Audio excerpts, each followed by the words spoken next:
अभी आपको एक एमसीक्यू आया सपोज कि भाई Ti4 plus Sc3 plus Cu2 plus और Cu प्लस, इसमें से कलर्ड आयन कौन सा आयन कलर्ड है, कैसे फाइंड आउट करेंगे? Which of the ion will be colored?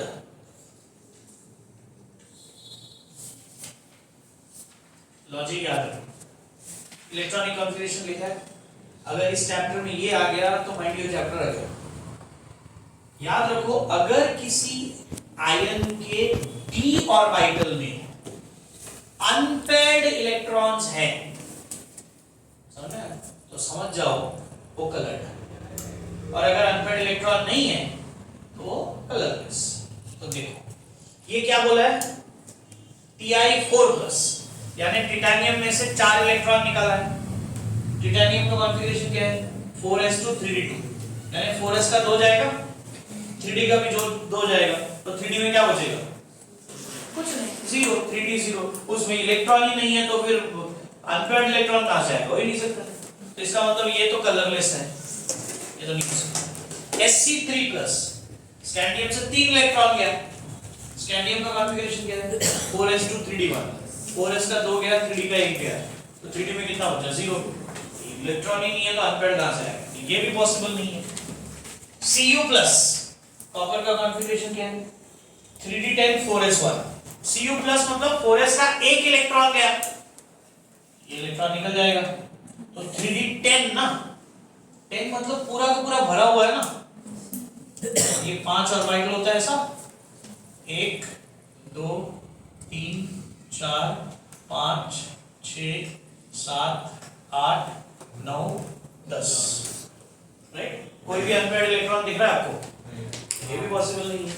Cu2 plus, Cu2 plus मतलब यहां से भी 1 इलेक्ट्रॉन जाएगा ना, 4s का 2 गया प्लस 4s का 1 गया, ये तो गया, और यहाँ 3d9 हो गया ना, 3d9 मतलब 1 2 3 4 5 6 7 8 9, तो एक अनपेयर्ड इलेक्ट्रॉन हो गया, मतलब ये कलर्ड होगा। So therefore, how to find out whether a particular ion is colored or not colored? This is the logic. दूसरी बात, क्वेश्चन आपको ऐसा भी पूछ सकते हैं कि which of the substance will be paramagnetic or diamagnetic? Same ऐसे ही करते हैं, अगर अनपेयर्ड इलेक्ट्रॉन है तो पैरामैग्नेटिक, अगर अनपेयर्ड इलेक्ट्रॉन नहीं है तो डायमैग्नेटिक, सिंपल, समझ? अब एक और चीज ध्यान दो, पूरे पीरियोडिक टेबल में 3 एलिमेंट ऐसे हैं, आयरन, कोबाल्ट, निकल, जो फेरोमैग्नेटिक होता है, समझ में?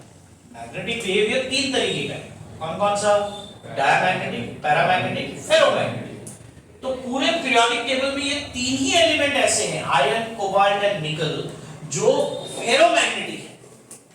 Are you getting my point? बाकी अगर अनपेयर्ड इलेक्ट्रॉन है तो डायमैग्नेटिक, सॉरी पैरामैग्नेटिक, और अगर अनपेयर्ड इलेक्ट्रॉन नहीं है तो डायमैग्नेटिक। ऐसा होगा, सिंपल, आगे बढ़ो।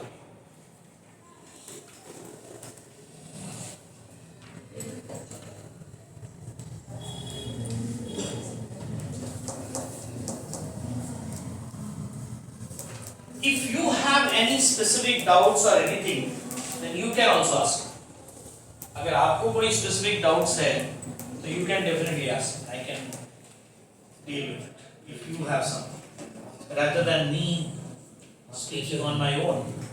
अगर आपको कुछ specifically पूछना है तो बताइए।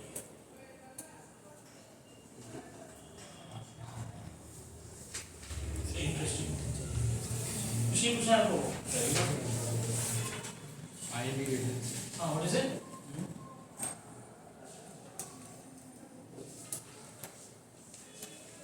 You can put down anything to me from the textbook.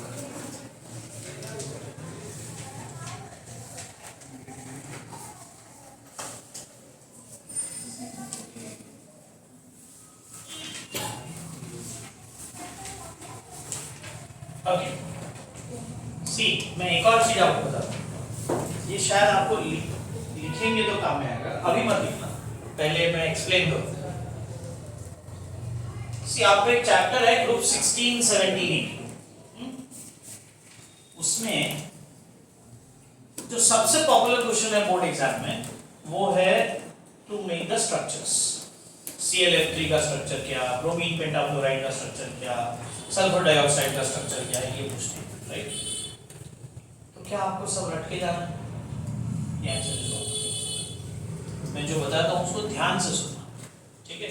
आपने 11th में कुछ हाइब्रिडाइजेशन किया होगा, ठीक है? So see, don't write anything, just see. 2 3 4 5 6 7. 2 stands for sp hybridization, 3 stands for sp2 hybridization, 4 stands for sp3 hybridization, 5 stands for sp3d hybridization, 6 stands for sp3d2 hybridization, and 7 stands for sp3d3 hybridization. sp stands for linear geometry, मतलब ऐसा। sp2 stands for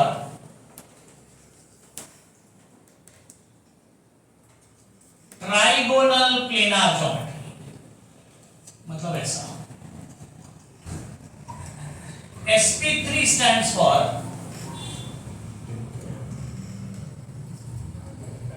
tetrahedral geometry, मतलब ऐसा। sp3d stands for trigonal bipyramidal geometry, मतलब ऐसा रहेगा triangular plane में ऐसा, और एक डंडी ऊपर एक डंडी नीचे, राइट?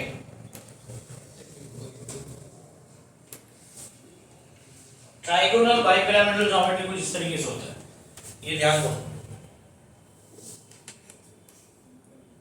ये दिख रहा है आपको, ये एक बॉन्ड, ये एक बॉन्ड, ये एक बॉन्ड।